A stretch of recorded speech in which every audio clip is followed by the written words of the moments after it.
곽수종의 뉴스 정면 승부. 곽수종의 뉴스 정면 승부.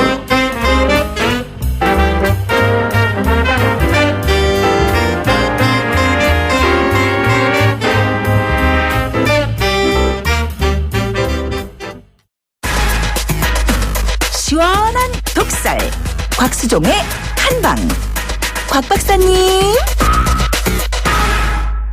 주파수 94.5 YTN 뉴스 FM 곽수종의 뉴스 정면 승부 3부 시작하겠습니다. 임진왜란과 정유재란을 맞이했던 선조.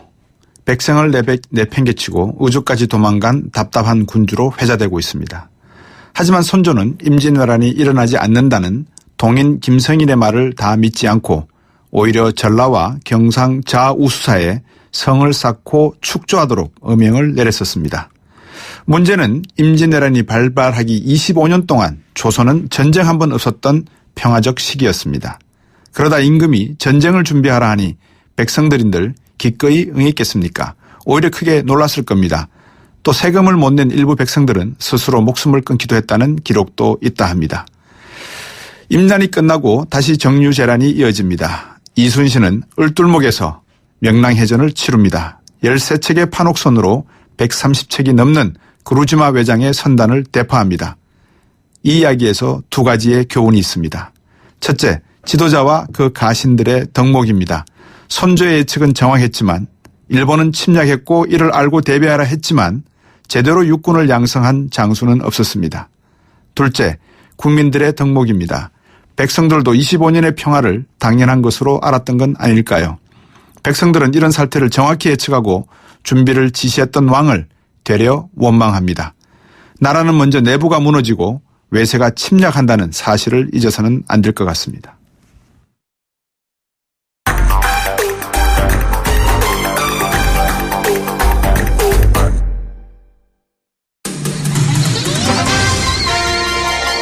정면 스포츠.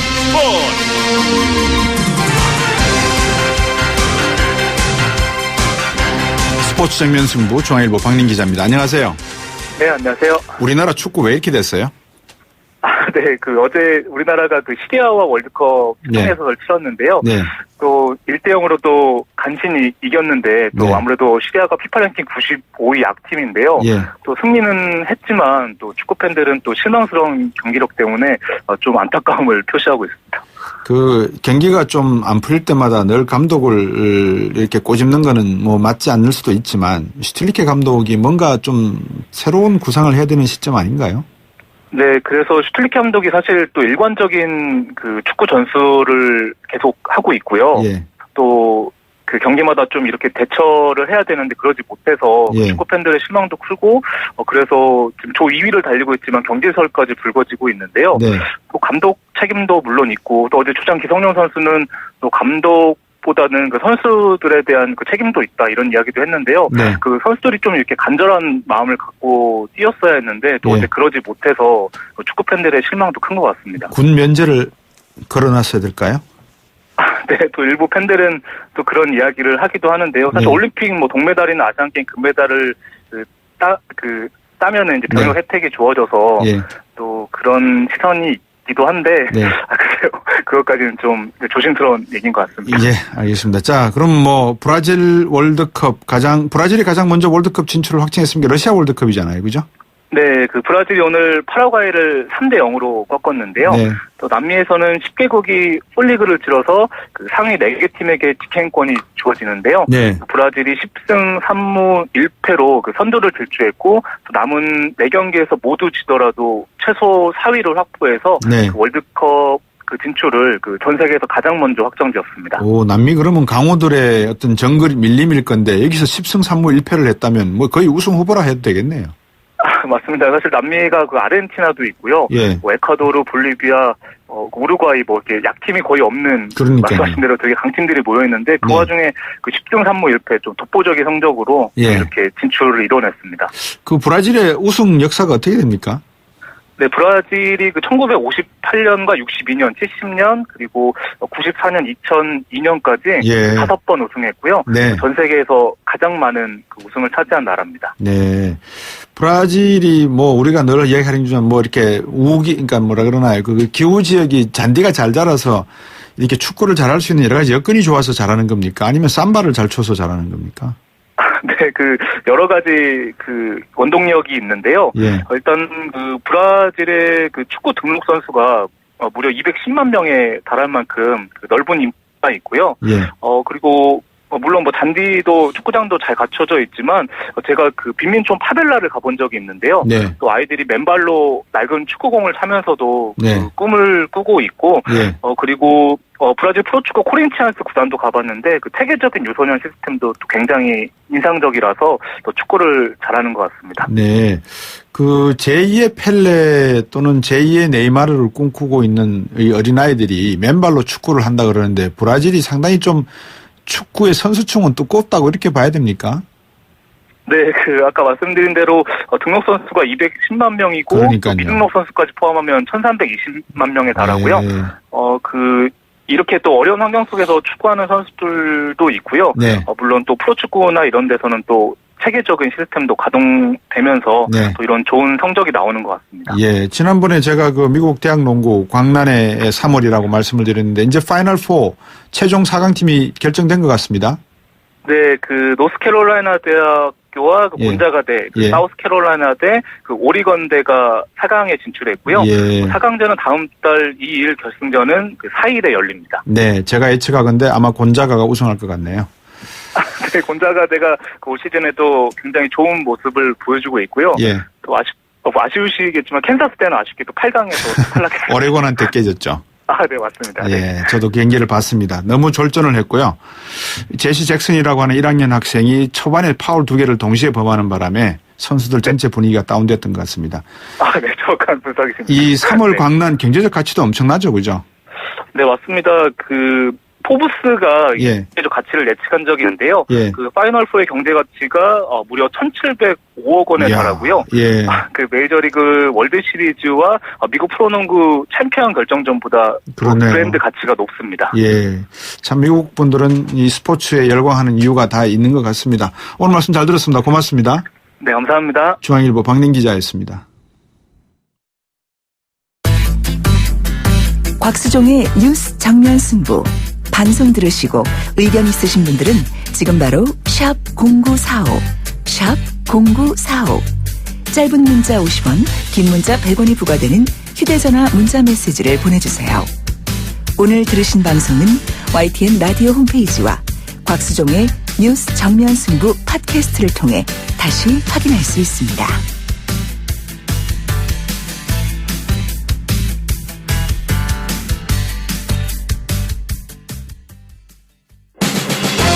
(19대) 대선 미리 보기. 여론을 알면 민심이 보인다. 데이터를 보면 내일이 열린다. 네, 7485번님이 계속해서 문자를 보내주고 계시는데요. 이 내용은 제가 다른 쪽에다가 전달해 드려서 한번 살펴보도록 말씀을 드리겠습니다. 자, 이제 두 분 또 모셨습니다. 저희들이 늘 하는 수요일마다 만나는 시간입니다만은 대선 19대 대선 미리 보기 시간이죠. 이상일 아젠다 대표 나오셨습니다. 안녕하세요. 네, 안녕하세요. 그리고 이양훈 칸타 퍼블릭 본부장이십니다. 안녕하세요. 예, 안녕하십니까. 좀 전에 뉴스 보고 오셨죠? 예. 네, 맞습니다. 예. 어떻게 분석한지 여쭤봐야 될 것 같아요. 결과 어떻게 평가하십니까? 지금 이상일 민주당 충청권 경선 결과가 발표가 됐습니다. 예. 그래서 현장 투표랑 ARS 투표 합산해가지고 한 12만 6,799표 중에 문재인 전 대표가 47.8%로 1등을 했고요. 네. 안희정 지사가 2등을 했습니다. 36.7%였는데. 거의 정확한 숫자네요, 그게. 예. 일단 한마디로 본다면은 네. 결국 민주당 경선에 이변은 없다라는 것을 보여준 결과가 아닌가 생각됩니다. 네. 일부에서는 문재인 전 대표 측이 50% 이상 득표를 해야 안정적인 게 아니냐라는 그런 분석도 있습니다만 네. 실제 이제 충청 안희정 지사의 연고지도 있고 예. 그런 쪽에서까지 이제 문재인 전 대표 1등을 놓치지 않았다라는 점은 네. 이후 경선 구도에서도 큰 변수는 없을 가능성이 많다. 이렇게 지금 보여진 결과로 해석이 됩니다. 예. 이양훈 본부장, 호남 쪽 경선 결과가 충청에 조금 영향을 줬다고 보십니까? 어떻게 보세요?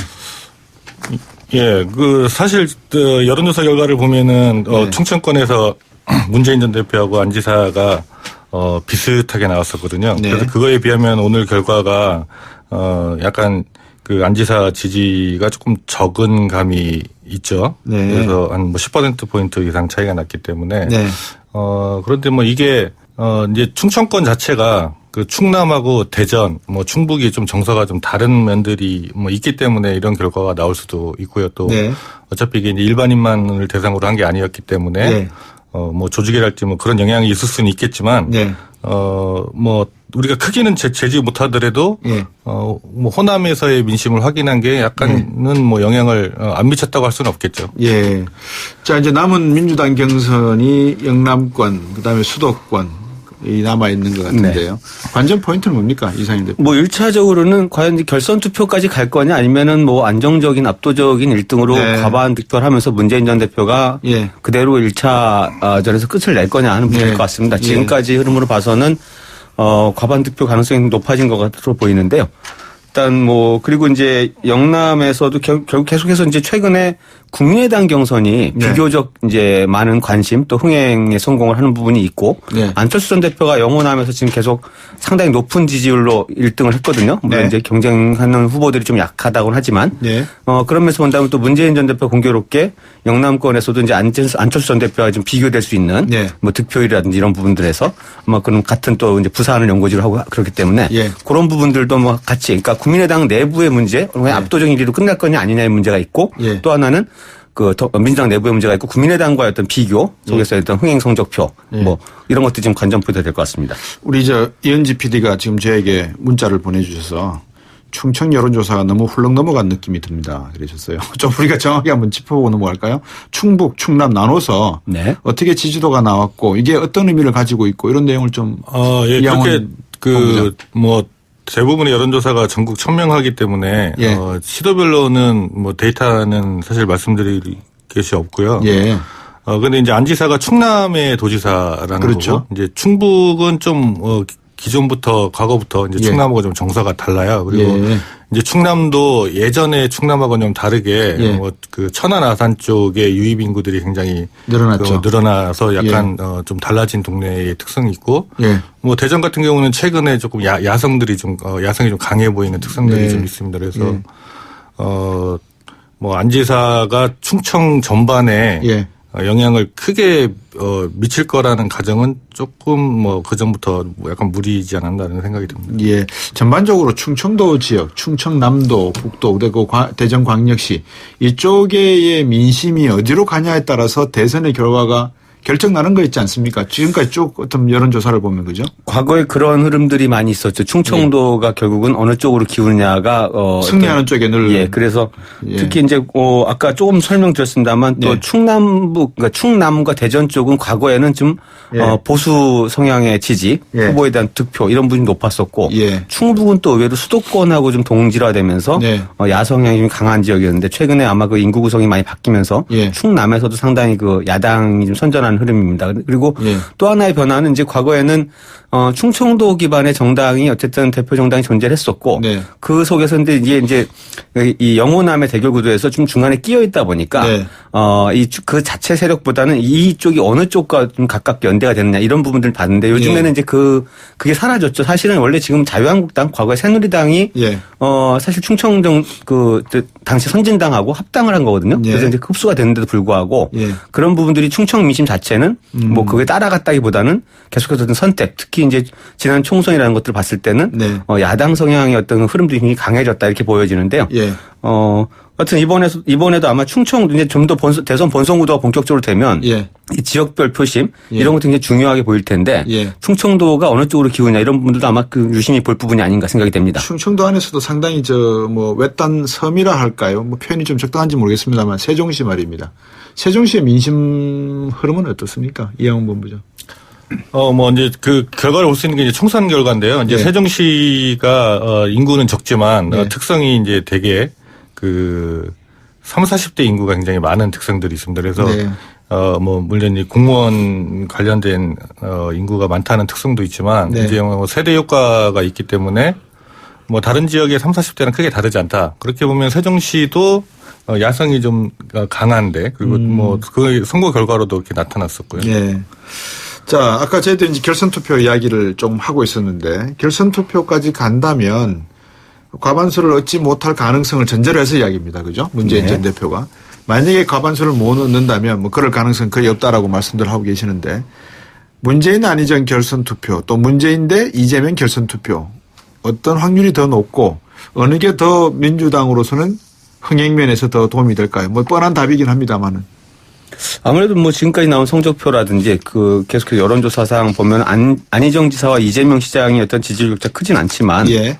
전반적으로 이제 안희정 지사가 그 2위권으로 지금 가는 흐름이기 때문에 뭐 확률로 본다면 만약 결선 투표가 갔을 때는 문재인 전 대표 안희정 지사가 대결할 가능성이 좀 더 많아 보입니다. 네. 그 속에서 뭐 그럼에도 불구하고 그런데 이때는 결국 현재 4명의 후보가 있습니다. 최성훈 고양시장까지 예. 4명의 후보가 있는데 그중에 이제 좀 갈래를 우리가 나눠본다면 예. 문재인 전 대표나 이재명 시장, 최성훈 시장은 모두 좀 이렇게 강성, 야권 내에서도 좀 더 진보적인 색채가 뚜렷한 후보들이고요. 네. 안희정 지사는 뭐 본인의 어떤 이념적인 철학과는 무관하게 네. 이번 대선 구도에서는 좀 더 이렇게 중도 통합, 예. 연정 이런 예. 것들 표방하면서 좀 갈래를 나눠놨죠. 예. 그래서 만약에 그런 어떤 구도가 됐을 때 그러나 다른 후보들의 어떤 그 지지 표심이 예. 안희정 지사한테 바로 건너오기는 어렵지 않겠나. 그래서 결선 투표 가더라도 네. 뭐 아마 지금 정도의 어떤 성적표라면은 네. 뭐 대이변이 일어나거나 이럴 가능성은 좀 적어 보입니다. 네, 근데 이양훈 본부장, 예. 만약에 이제 단순하게 정말 단순하게 생각을 해서 호남 쪽에서 만약에 이재명, 안희정 후보가 연대를 하고, 그러니까 한쪽에 이렇게 포기를 하면서 연합을 하고, 그랬다면 60대 한 40으로 호남표가 갈렸을 것 같고요. 뭐 단순하게. 그렇죠. 그다음에 충청도도 지금 47.8하고 52 정도로 갈렸단 말이에요. 그죠? 그러니까 문재인 전 대표의 표보다도 충청권은 홀등이 이쪽 단일화된 후보들의 표가 많을 수도 있었다라는 단순하게 이 점을 어떻게 봐야 됩니까? 그래서 이제 사실은 호남, 광주 경선에 주목을 한 건데요. 예. 거기서 과연 이제 문재인 전 대표가 몇 % 득표하느냐, 그리고 네. 2위와의 격차가 얼마나 나느냐, 이 부분이 가장 네. 큰 관심사였는데 거기에서 만약에 그 1등을 하더라도 예. 뭐 50% 정도에 그치면서 2위하고 격차가 뭐 15% 20% 이내로 들어왔을 경우에는 상당히 불안한 리드가 시작되고 어쩌면 이제 대이변 가능성 이런 것들은 주목도 높아졌을 거라고 봅니다. 근데 거기서 네. 이제 격차가 좀 크게 벌어졌기 때문에 이런 부분들이 아마 결국 이제 민주당 경선의 어떤 성적 결과가 네. 눈에 보이는 게 아니냐 이런 어떤 생각들을 심어주게 되고 예. 그런 것들이 타 지역에 좀 영향을 주고 있는 거죠. 그게 처음에 흐름이 어떻게 잡히냐 이 부분이 굉장히 중요한데 예. 거기서 일단은 60%를 상회하는 득표를 하면서 문재인 전 대표가 좀 안정적인 흐름을 유지할 수 있는 그런 상황에 이른 것 같습니다. 예. 이제 우리가 자꾸 예. 이제 전제를 예. 그 2등하고 3등이 힘을 합치면 1등을 이길 수 있지 않을까라는 예. 얘기들을 좀 하면 안 됩니까? 많이 하는데 2등하고 3등이 있는 이유가 있잖아요. 예. 각자의 목적이 좀 다를 수가 있고 특히 이제 이게 본선도 아닌데 예. 당내 경선에서 2등하고 3등이 그리고 이제 뭐 특히 이제 문재인 후보를 중심에 두고 양쪽이 그 이재명 시장하고 안희정 지사가 좀 반대쪽에 있잖아요. 이게 뭐 같이 할 부분이 1등을 이긴다 뭐 이거밖에는 없는데 네. 그게 실현될 가능성이 좀 적은 거죠. 예. 현실성 있는 가정은 아니다. 이 말씀인 것 같습니다. 한국사회여론연구소입니까? KSOI의 자체 여론조사 결과 민주경선 참여층을 대상으로 해서 설문조사를 해보니까 문재인 후보가 64.1%, 이재명 후보가 17.1%, 안희정 후보가 15.8% 이렇게 나왔네요. 이게 이제 3월 24일에서 25일간 이틀간 전국 만 19세 이상 성인 남녀 1,009명을 대상으로 민주당 경선 선거인단에 참여했다고 밝힌 응답자 전체 응답의 15.4%가 응답을 했고요. 유무선 RDD 무선이 80.1%, 유선이 19.9% 전화 면접 조사 방식으로 실시했는데 표본 오차는 95%에 신뢰 구간은 플러스 마이너스 3.1%포인트, 응답률은 16%, 유선 전화 면접이 7.8%, 무선 전화 면접이 21.8%. 또 보다 자세한 내용은 KSOI 또는 중앙선거 여론조사심의위원회 홈페이지를 참고하시면 될 것 같은데 여론조사가 이미 이렇게 나와버리니까 결국은 문재인 대세로는 뭐 분명한 것 같습니다. 그죠?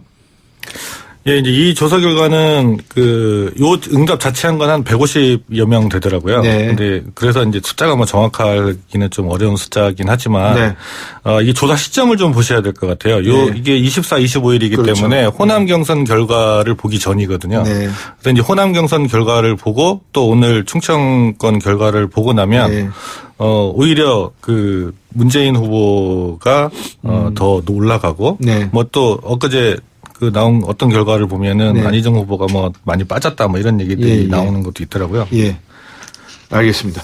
자, 19대 대선 미리 보기 아젠다 센터 이상일 대표 그리고 칸타 퍼블릭의 이양훈 본부장 지금 두 분과 함께 진행하고 있습니다. 청취자 여러분들께서도 궁금하신 점, 여론조사에 대해서 궁금하신 점 있으면 우물정 0945 단문 50원 장문 100원으로 문자 보내주십시오. 잠시 후에 가겠습니다.